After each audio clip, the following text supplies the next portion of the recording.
The notion of political correctness is a complete fiction, and I will explain why in unnecessary and pedantic detail. For decades, we've heard left-wing activists, which I'm generously going to describe as people, tell us that such and such a statement is not politically correct. Well, first we must ask, what politics are the correct politics exactly? It is not like there is any kind of political consensus in any country, nor could there be, outside of the most committed of ideological tyrannies. Why should we choose one kind of politics over another? Speaking of ideological tyrannies, it is from the worst of them that the term political correctness was ignominiously birthed. According to Angelo Codevilla, a professor of international relations at Boston University, the term originated from Soviet communists in the 1930s. As the joke went, "Comrade, your statement is factually incorrect." "Yes, it is," replies his friend, "but it is politically correct." As Codevilla put it, the notion of political correctness came into use among communists in the 1930s as a semi-humorous reminder that the party's interests is to be treated as a reality that ranks above reality itself. So, to say that something is politically correct, one must be in line with the current iteration of leftist orthodoxy. Well, that sounds like an impossible challenge, given how leftist orthodoxy has become a roiling mass of critical theorists, constantly deconstructing one another's statements, with new terms being invented and destroyed constantly by many tens of thousands of people who are engaged in the impossible mission of trying to construct something that can't possibly exist. Secondly, we must ask, why should I be forced to adhere to this standard? I'm not a communist. I don't like communism. I repudiate communism. I consider communism to be an immoral assault on the natural rights of human beings, a project of horror that pathologizes segments of the population as appropriate for destruction because of the things they think or the property that they own. Why would I consent to be judged by an ever-changing standard that I consider to be, in a word, evil? How could this result in anything other than the victim of political correctness, forever tap dancing as activists fire words like racism, misogyny, transphobia, and etc. at their feet to keep them from ever finding peace and security? Words, I might add, that are themselves in the same continual process of redefinition as the hypothetical politicians attempt to further perfect something that cannot definitionally be perfected. I am a liberal of the old type. I am concerned with individual liberty, property rights, and government restrictions. I don't care if someone is potentially offended by something that I've said, nor do I feel the need to try and keep up with and adhere to the latest fashions in communist thought. I'm interested in maintaining and continuing the country that inherited these values, not attempting to modify reality in order to conform to the deductive politics of delusional radicals.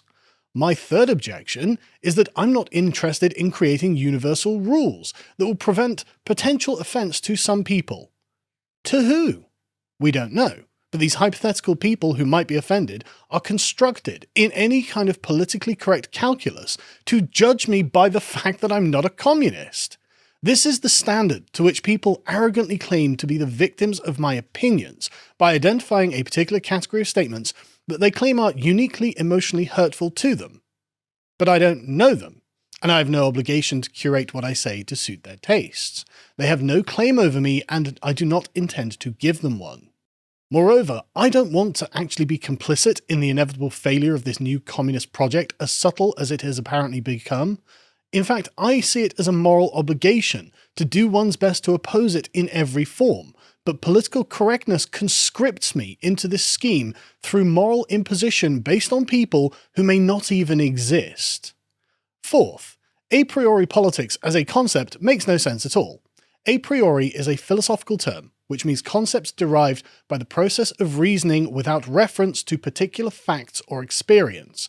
It is something done purely analytically. For example, we can a priori know that a triangle has 3 sides or all bachelors are unmarried, because the information contained within the definition of words themselves. We don't need to see an absence of 4-sided triangles or married bachelors to know that they don't exist. Politics is the science of governance, coming from the Greek word politika, meaning the affairs of the cities. At its most base, most Machiavellian interpretation, Politics is the management of power, which resides in people and institutions in the real world. The information about each locus of power within a society is not contained within the definition of the locus. We can't a priori know much at all about politics because politics is entirely contingent on our experience of the real world. You might think, for example, that power resides in the government, but does it? Governments wax and wane in power depending on the circumstance, which is why Lenin was able to overthrow the provisional government of Russia. You might think that power resides in the people, but does it? Are the people of China the locus of power in the face of the communist regime that has a grip on their country? Probably not. We can't know where power actually resides until we look at the circumstances, because the nature of the people involved is part of the complex web of factors that determine what is and is not powerful. Fundamentally, political power is based on the opinions and reactions of the people in a system, which cannot be known in advance of experience. This makes all politics not a priori, but a posteriori. A priori politics is simply not a correct way of looking at the subject, and these left-wing theorizers of politics are flat out wrong about what politics is and how it can be determined. It is impossible to have a priori knowledge of something that depends on the circumstances of the world. Such knowledge is contingent and can only be learned by experience. Which leads us to point 5. Since political correctness as a concept presupposes that there can be such a thing as a correct politics, that political right and wrong can be deduced without any study of the world, if you don't consent to this hypothesis, then you must be wrong. This dictatorial demand that other people recognize your theoretical construct as being perfect is a kind of intellectual dishonesty. It doesn't exist, so I can't observe it to see what flaws have manifested themselves, leading the theorist to assume that it means that the lack of identified problems with their non-existent system means there will be no problems from this non-existent system. And if you disagree with said perfect system, you are either malignant or stupid, which is an accurate description of the people who are promoting it in the first place. With no experience of running a state or any idea on how their theories will impact the world, they confidently pronounce that anyone who objects to their imaginary reality is evil or ignorant. What an absolute circus this line of thinking becomes. It is this misunderstanding of the world that lies at the heart of the failure of every single communist system that has ever been implemented. The application of a theory to a world which does not fit said theory leads to the destruction of the old order, the chaos that follows from having the institutions of life upended, and all that follows from it. I don't care if someone is offended. I don't care if someone thinks that they've identified the master ideology to solve all political problems, and I don't care how perfect their supposed utopia is going to be. I don't hold your politics, and there is no obligation on me to do so.